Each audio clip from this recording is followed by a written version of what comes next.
Anyway, welcome to the Center for Spiritual Living on a hot summer Nashville day. I know. It's not easy, at least for me.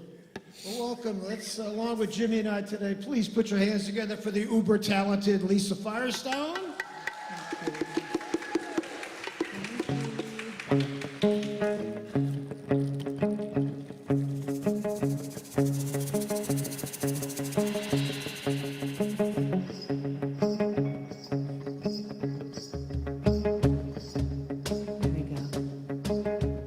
Most of you know this song, if you feel inclined to sing along. I can see clearly now, the rain is gone.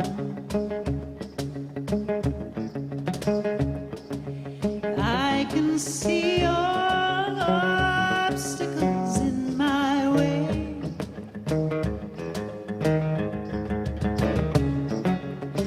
Gone are the dark clouds that had me blind. It's gonna be a bright, sunshiny day here in Nashville. I think I can make it now, the pain is gone.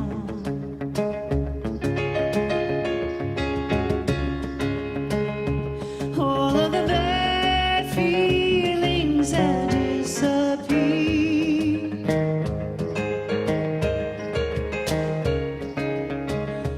Here is that rainbow I've been praying for. It's gonna be a bright, sunshiny day.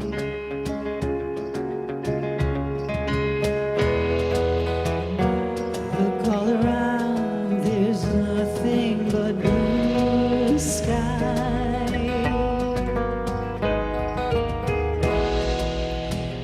Look straight ahead, nothing but blue sky.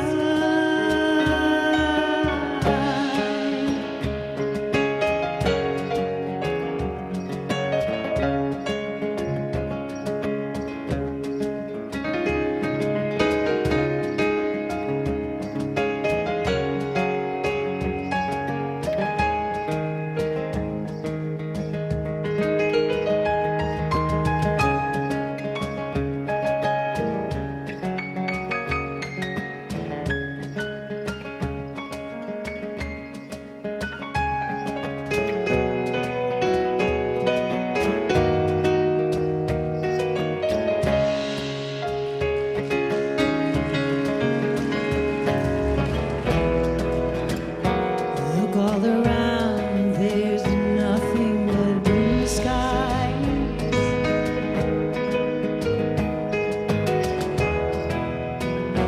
Look straight ahead, there's nothing but blue skies.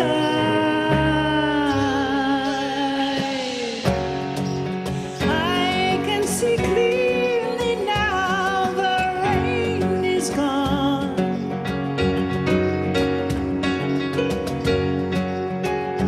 I can see all obstacles in my way.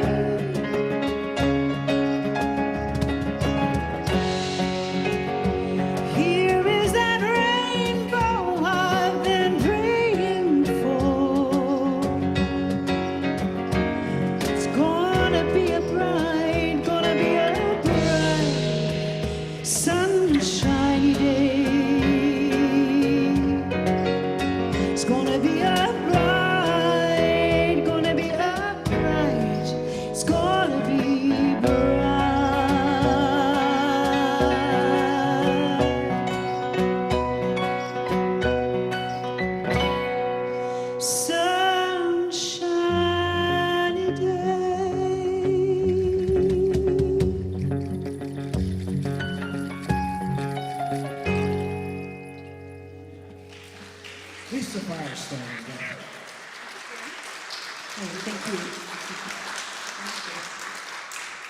How cool is that to start us off?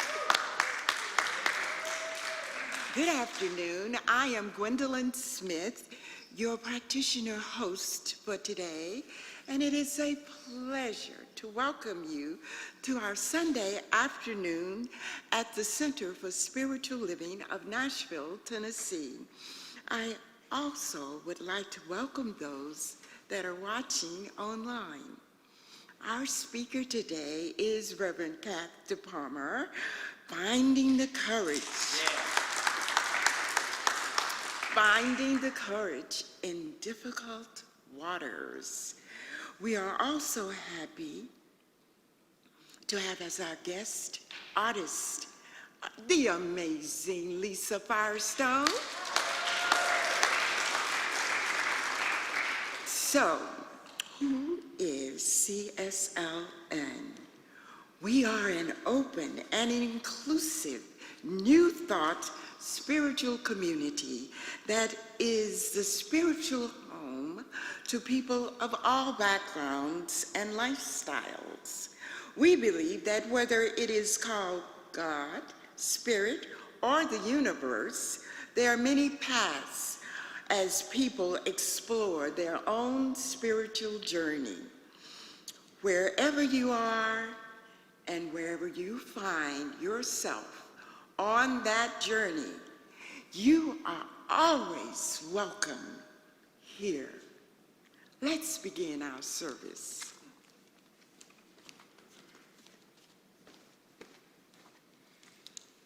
Good afternoon, Centers for Spiritual Living Nashville.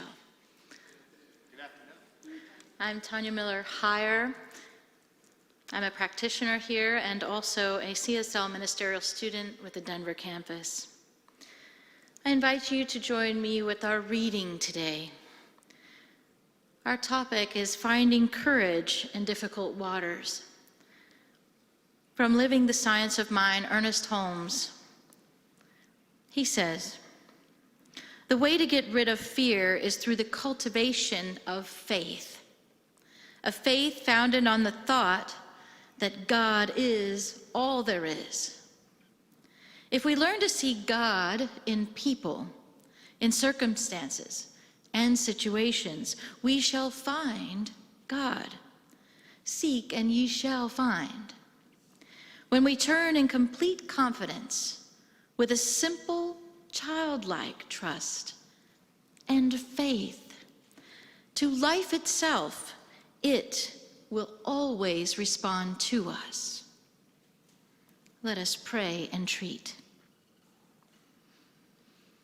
I recognize that there is one power, one presence, one infinite intelligence that is expressing as me, as every person, as every being.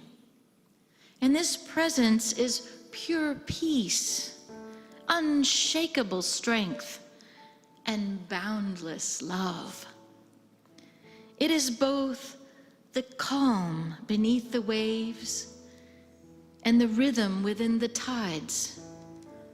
God is all, here, now, and always. And I know that if God is all there is, then I am one with this infinite presence. I am an expression of this wholeness. There is no separation between me and the divine.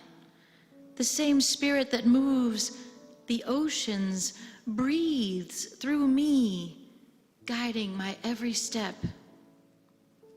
And in this deep knowing, I allow myself to release fear, doubt, and any overwhelm.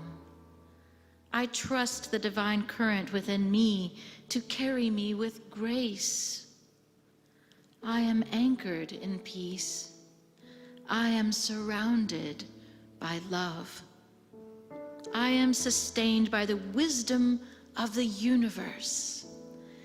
And I move forward with courage and confidence. Even in difficult waters, I am never adrift, for I am aligned with truth, and truth steadies me. And with a grateful heart, I give thanks for that presence that includes me. It uplifts me and moves through me. I say thank you, life. Thank you, Spirit. Thank you, God. And now I release my word into the law, knowing it is already so. And together we say, and so it is.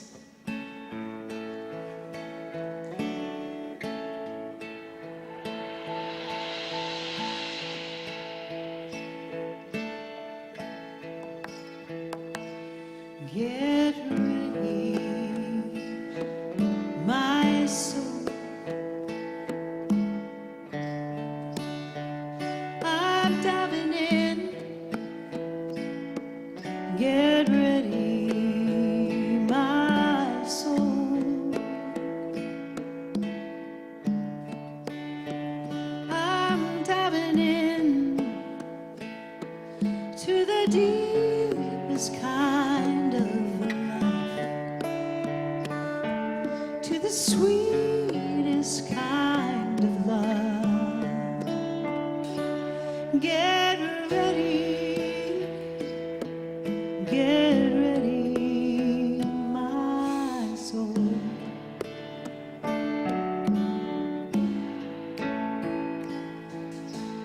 Everything I've ever done,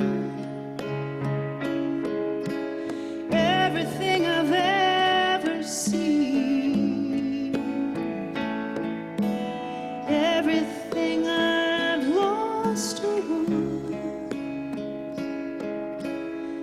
everything I've ever dreamed has brought me here to the present moment, here to a new beginning, here, and I see my life so clearly now.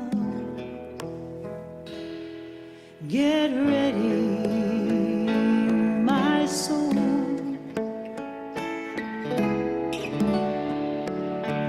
I'm diving in. Get ready, my soul, my soul. I'm diving in to the deepest kind of life, to the sweetest kind of love. Get ready, get ready,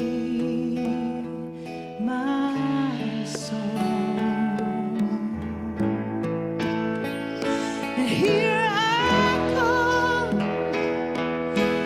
deeper, deeper, deeper than I've ever been before. Here I come, closer, closer, closer to my sacred source. Get ready, my soul.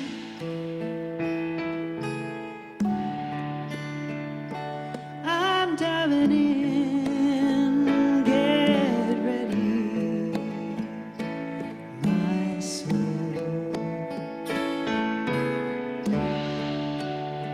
I'm diving in to the deepest kind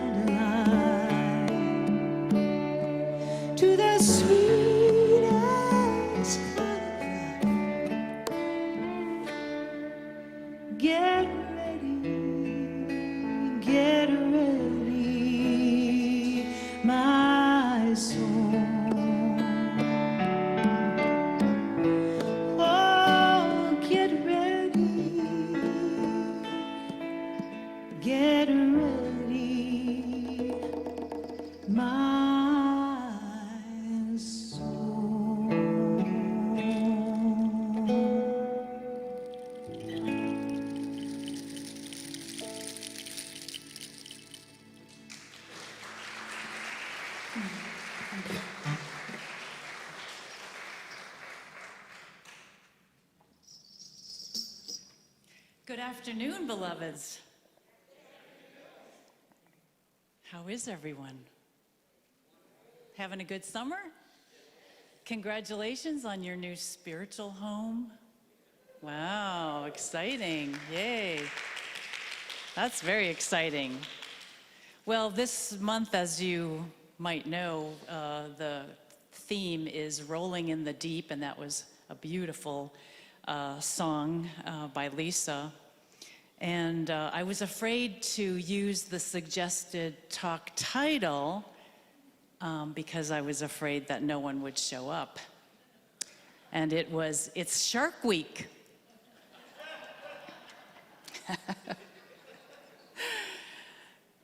And remind me not to do a talk on sharks again, because it's been a little bit shark-like sometimes this week, so I can't focus on that either.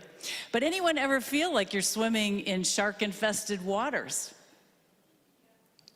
Or at least in over your head, fearful, doubtful, uncertain? Anyone feel like that? Every day. We all do, right? It's normal. It's just not normal to live quite in that intensity every day. So we're going to be talking about how diving deeper can actually benefit us and what that means. So having lived in Florida for 27 years, I thought of one shark story that I could tell. I have a few, and they're all good, no worries. My husband and my son and I were gifted a day pass to Discovery Cove. Anyone have ever been there?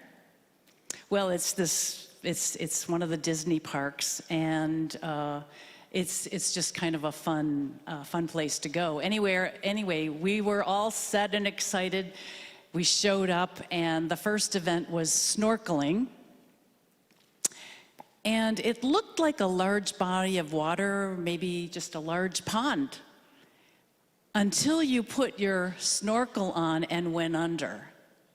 And oh my God, there was a whole nother world going on under there. Sea creatures were moving all around you. It was breathtaking and at the same time intimidating to find yourself in the midst of so much sea life in action where it was calm and there was nothing happening really on the surface. It was a homemade coral reef. And it was like entering another world. Fish of all shapes and sizes were swimming right there with you. And I looked above the water for a second to adjust my snorkeling gear, and I, again, saw nothing. I went back under, and a huge ray was swimming beneath me. And at one point, a large group of fish was coming right at me. I didn't know what to do. There was nowhere to go. I froze. And you know what? I had nowhere to go, but they just went right around.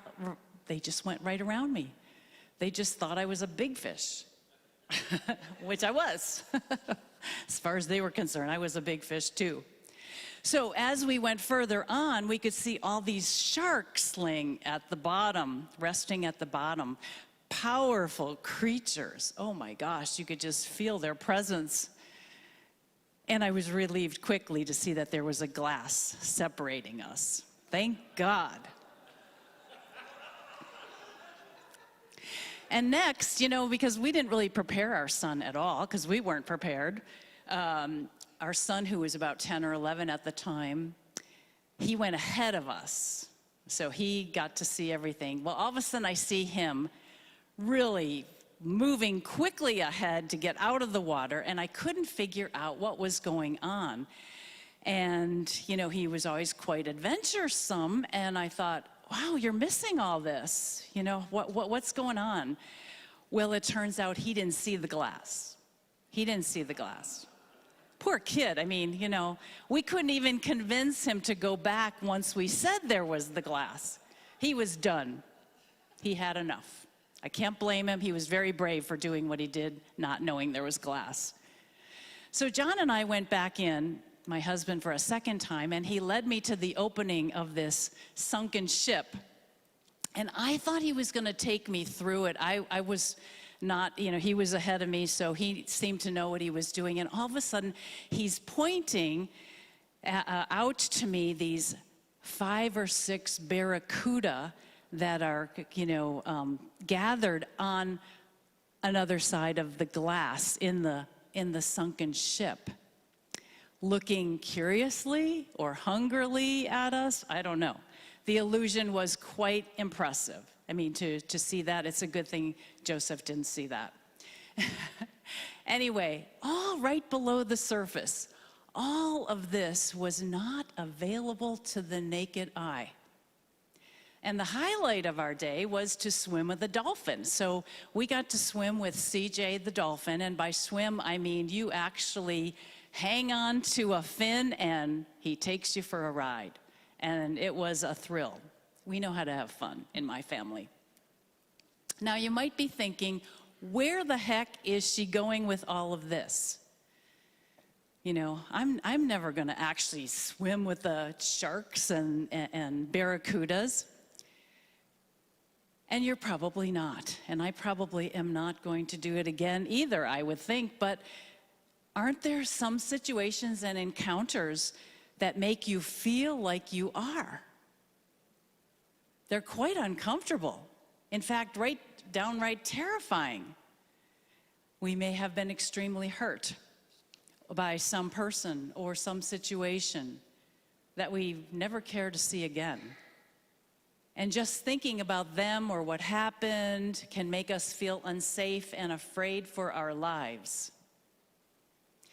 Now, the interesting thing about barracudas, I did my research, is that they are not generally aggressive to humans. They're not generally aggressive. Do you know that most sharks are not generally dangerous to people? People are not a part of their natural diet. According to the National Ocean Service, sharks rarely ever attack humans and would much rather feed on fish or marine mammals. They taste so much better than us. They actually fear us more than we fear them, as they should. Humans hunt them for various, body parts or just for sport. And only about a dozen of the more than 300 species have been involved in human attacks. And then it is usually just because they got confused or they are curious about what's splashing in the water, which leads to an accidental attack. Hollywood, while presenting some phenomenal films and documentaries, have also loved scaring the hell out of us. If you haven't noticed, what was scary years ago is not even it's a drop in the bucket compared to what people want to see today. And why do they create these? Because generally people love them. We love drama. We want more of it. We beg for it. We pay big prices for it. We want it to drive us out of our seats. Now, not all of us anymore, but maybe some of us in the past. I know I had my days. Nothing wrong with any of that. Nothing wrong with it still. We all get to choose how we want to live our lives and experience them, right? Well, it's just that some wildlife, such as sharks, for instance, continue to get targeted as the bad guys. All you have to do is hear about a surfer getting attacked by a shark, and we go nuts, afraid to go in the ocean, wanting to kill whatever is there. We have been so conditioned to think of them that way. And I know, you're right, it only takes one attack, and that's really not the point. The point is that we have been so conditioned to believe that which isn't even true. By our entertainment, by our stories of drama that we love to share. We love a good story. So what are the sea monsters in our lives? What are the things that make us crazy? What do we fear? What stories have we held on to, told over and over again, convinced ourselves of, that really may have happened another way? There might have been more to the story. What if, and you can all answer that because you all know what your own thing is, what if we heard the other side of the story? What if we had more information? What if we could stop blaming those outside of ourselves, those conditions, and start looking within for the source, that deep within ourselves, for that source of our strength, our courage, our guidance, our love, because that is where the real truth of our being is. We aren't some weak, helpless creature having to endure the tortures from the outside world.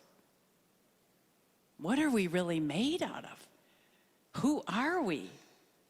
And are we most afraid of looking inside ourselves? Is that the last place we want to look? Because it's easy to blame everything going on out here. Are we afraid to look at ourselves, at the real power and presence within us that is not shaken by anything that we could ever experience in this life? This inner wealth, the depth of what we are made of is beyond our comprehension. And yet it is there, just waiting for us to draw upon it. What kind of life could we live if we knew that, or if we remembered that? We have moments of remembering. What if we could remember that more often? Life gets so much easier when we move in that direction, rather than avoiding, destroying, running away from, regretting. The story isn't over until it's over, and even then it's not over. There's always more. One of my favorite sources of inspiration through the years has been Mildred Lisette Norman. Anyone know who she is or recognize that name? Probably not, because she gave up her name at one point. She was a farm girl who was a teacher, who in her later life became a peace prophet. And some of you know who I'm talking about now. It's the Peace Pilgrim. Many of you have heard of her. From 1953 to 1981, she walked more than 25,000 miles on a personal pilgrimage for peace. 25,000. I had to look up. I think the width of the United States is something like 2,500 miles, which that seemed a little small to me, but she walked on her own, dependent on charity, for someone to give her food, her next meal, or a bed to stay in for the night. Her message was this: when enough of us find inner peace, our institutions will become peaceful, and there will be no more occasion for war. Another one she said is, when you find peace within yourself, you become the kind of person who can live in peace with others. At one point along her journey, she saw someone questionable that could have meant her harm. And instead of doing all the things that we would normally do, like run, hide, stop walking, give up her dream, she took him under her wing. And she said to him, I need someone to protect me and keep a watch over me. She saw his pain, and she also saw his potential at the same time. And she gave him time to choose a new way for himself. And he could not have done that without her help. She gave him a new lease on life, and he jumped into it. and he became something so much more. That story has been something I have turned to on many occasions. We just can't run and hide from people or situations that scare us, or that are different, or drive us crazy. We can't disown people. Like, people, like so many people you hear, they disown their children. How can you disown your children? As children, how can you disown your parents or people that don't agree with you? What if instead of running and hiding, we moved toward them with greater love? That's kind of why I picked the book for our leadership here. What's in the way is the way. What's in the way is not blaming, it's not doing something different. It's taking a greater look at yourself. And so, it's a great book for anyone who wants to look at themselves and move into a bigger picture of what's possible. And the title is a mantra in and of itself. If you never read the book, memorize the line, "What's in the way is the way." And when something difficult comes up, remember that line. What's in the way is the way. There's a different way of looking at things that will be much more helpful. Whenever you meet an undesirable or fearful situation, remember to move toward it and not prolong it by prolong the uncomfortableness or the upset by moving away from it, because when we move away from something, it grows and it becomes a much larger monster than it needs to be. We create the monster. So we need to do what we need to do. We need to ask for help, take care of ourselves, and then move in the direction of our hearts. And as we embrace our own humanity, we can more easily embrace the humanity of those around us, of others, and have more love and compassion for others that may have hurt us or gotten in our way. The Peace Pilgrim was on her 7th crossing at the age of 72. When she was in a car accident, I think she was being driven to a speech engagement. And I guess at that point she was done. She had fulfilled her purpose. She had done her work. So what has you in its grip? Think about something that has you in its grip, or some situation, some person maybe at the moment. And I'm going to ask, I heard this a few weeks ago from one of your speakers, I'm going to ask the famous Byron Katie's first 4 questions of her work. Think about the thing or the person, the situation. Is it true? The second question, can you absolutely know that it is true? How do you react when you think that thought? And the fourth, who would you be without that thought? Who would you be without that thought? Who could you be without that thought? Powerful questions that can lead to healing for us. I know that they got rid of a big monster for me years ago. You've heard them before, and they are definitely worth memorizing and drawing into your spiritual practices. When we are in our right minds, when we are emotionally stable, when we face our fears, as we test the waters, as we put ourselves out there like the Peace Pilgrim did, in whatever way that looks for you. Maybe you're not going to walk, even 10 miles. Whatever way it looks for you, it's a personal thing. As we delve deeper into life, into our spirituality, we finally begin to know ourselves. We gain ground with who we are. We begin really appreciating that we are an invincible spirit, that we are in our rightful place in the universe.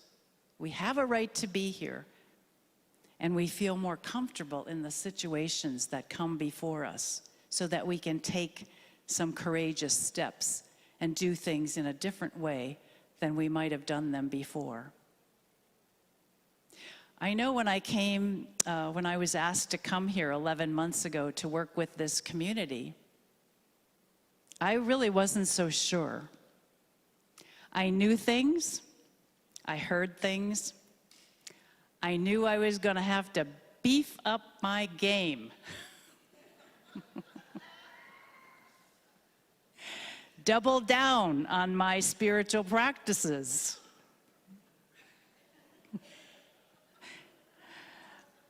Call upon all of the universal resources available to me, in me, and around me, as me, to come into this work and help me facilitate something greater that was begging to emerge. Now, I'm saying this is when I got the call. That's what went through my head. What I quickly found out was this is a very likable, lovable, passionate group of people just wanting to be seen, heard, and loved, seeking guidance. And I have fallen in love with all of you. It takes great courage to meet every shift, change, challenge, and adventure with calmness, curiosity, clarity, and compassion. Spiritual practices can support us in this. They are lifesavers. Whatever they are, those are personal too. We can give you, I have a whole handbook on them. We have many tools to share with you here. They ground us. They give us the strength that we need. They strengthen our spiritual muscles. They will help you with everyday life and through rocky, unexplored terrain.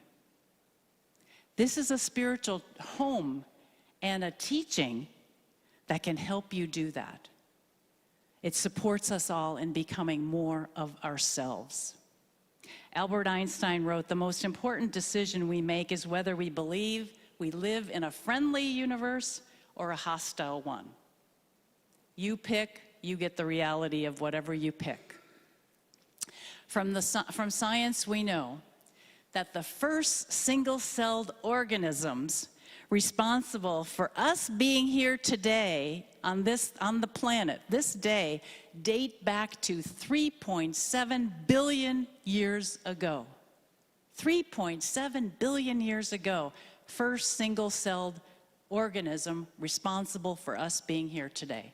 We can't even fathom what that means. It has taken that long for us to get to where we are today. So what's below the surface that we can't even see, that we haven't even tapped into? There's so much richness and depth for us to get to know and to even get to know ourselves better. We were meant not only to just survive, we were meant to thrive. And we are stronger and wiser than we know. We are here for you. I am here for you. Namaste. And so it is. Thank you. Thank you.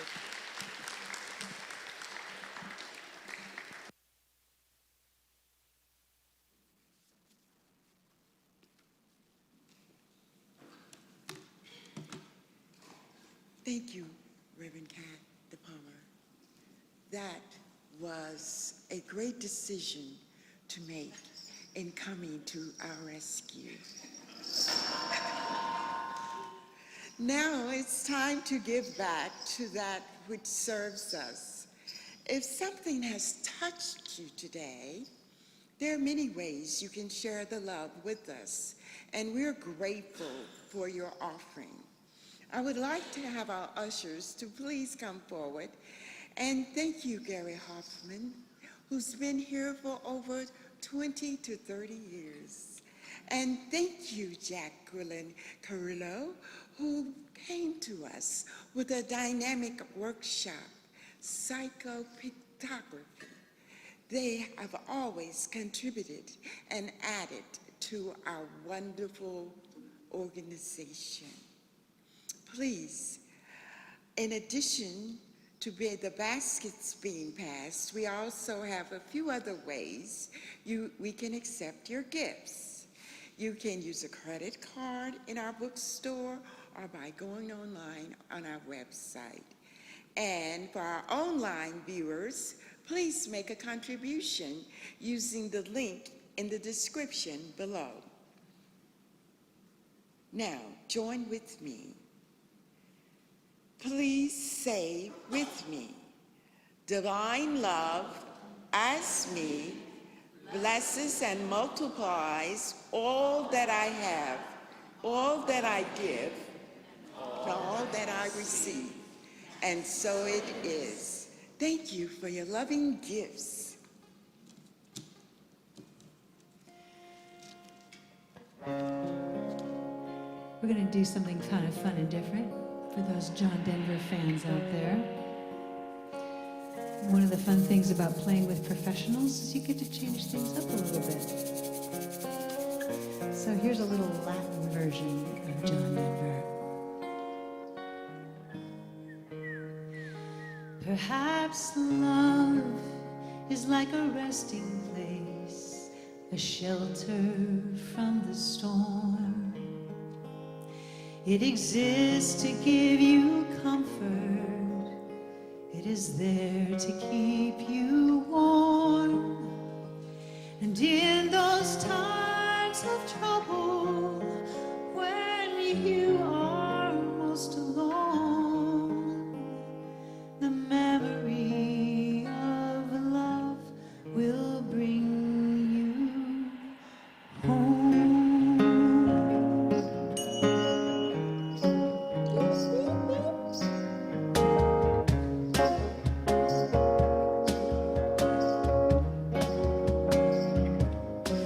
Perhaps love is like a window, perhaps an open door.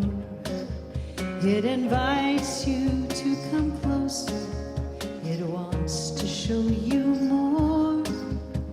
And even if you lose yourself and don't know what to do, the memory of love will see you through. Oh, love to some is like a cloud, to some the strongest steel, and some a way of living, for some a way to feel. And some say love is holding on, and some say letting go. And some say love is everything, and some say they don't know. Go on in.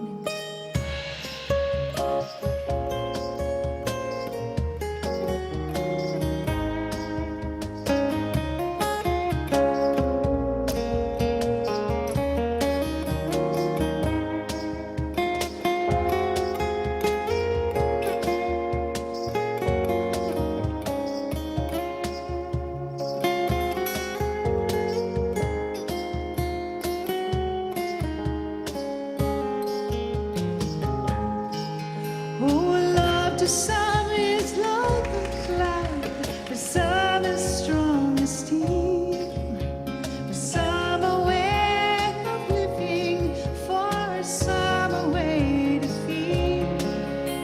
And some say love is holding on, and some say letting go. And some say love is everything, and some say they don't know.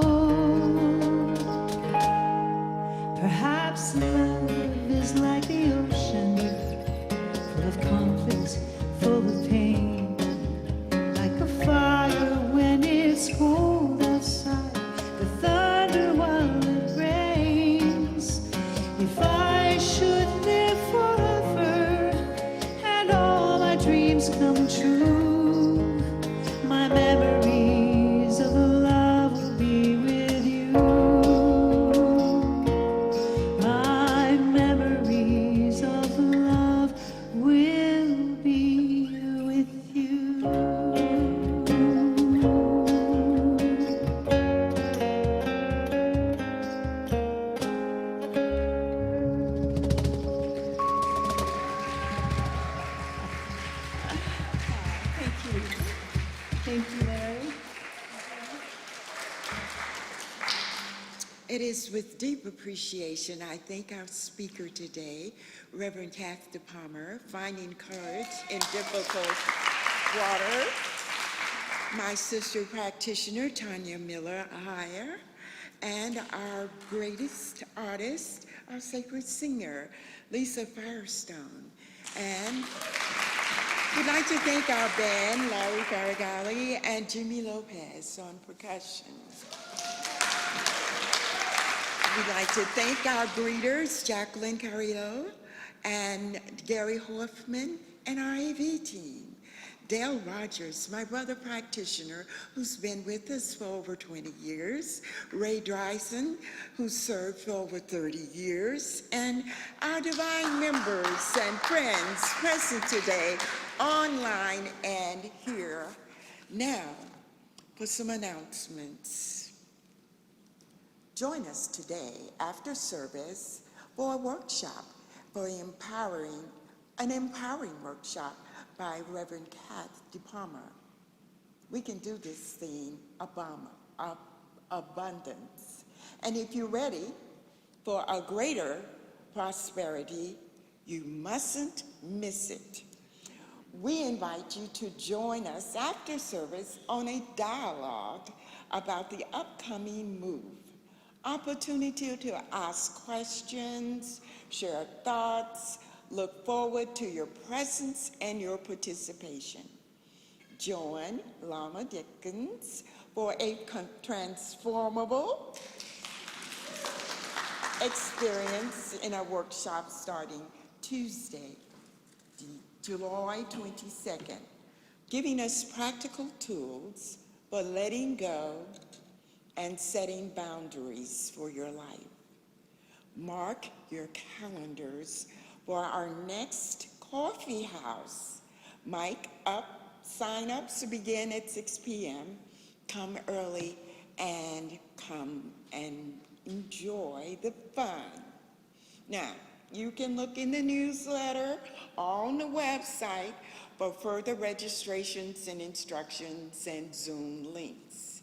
Now, before we close our service today, we'd like to welcome our visitors. We won't ask you to stand, but if you can just wave your hands and let us know that you're new, and we can make sure to say hello. You're invited to join us in the fellowship hall for some light refreshments. Thank you. Our wonderful hospitality server today is Stevie Saylor.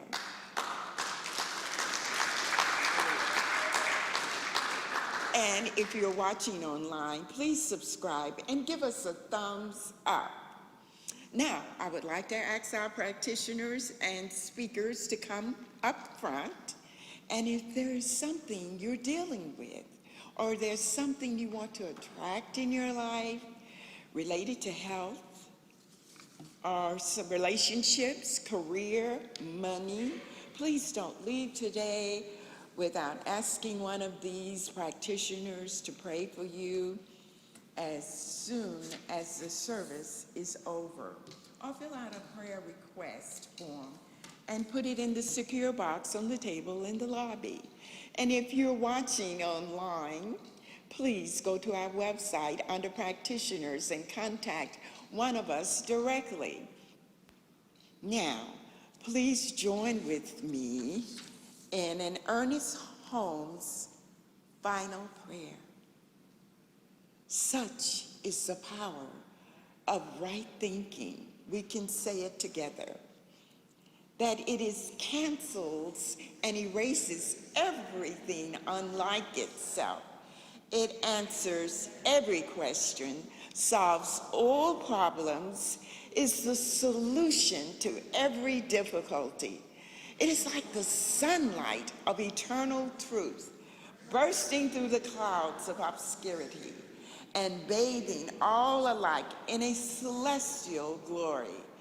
It is the absolute with which we are dealing and nothing less. So let's all get together in one heart and oneness and stand for our closing song. Hit it, band.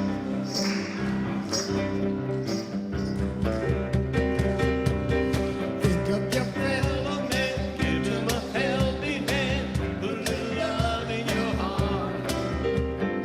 You see it's getting late, oh please don't hesitate, put a little love in your heart. And the world will be a better place, and the world will be a better place for you and me. You just wait and see. But look around, and if you're looking down, put a little love in your heart.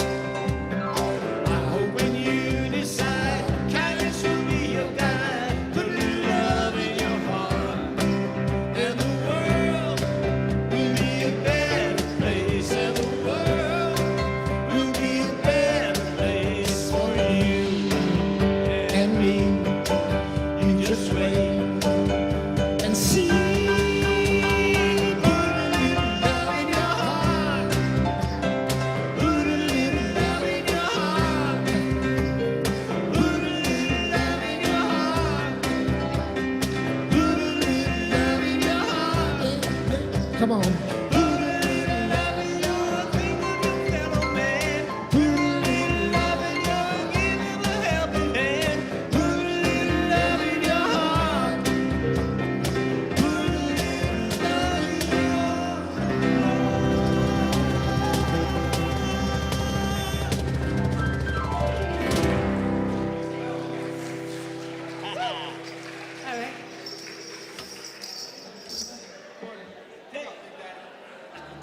This program is a service of the Center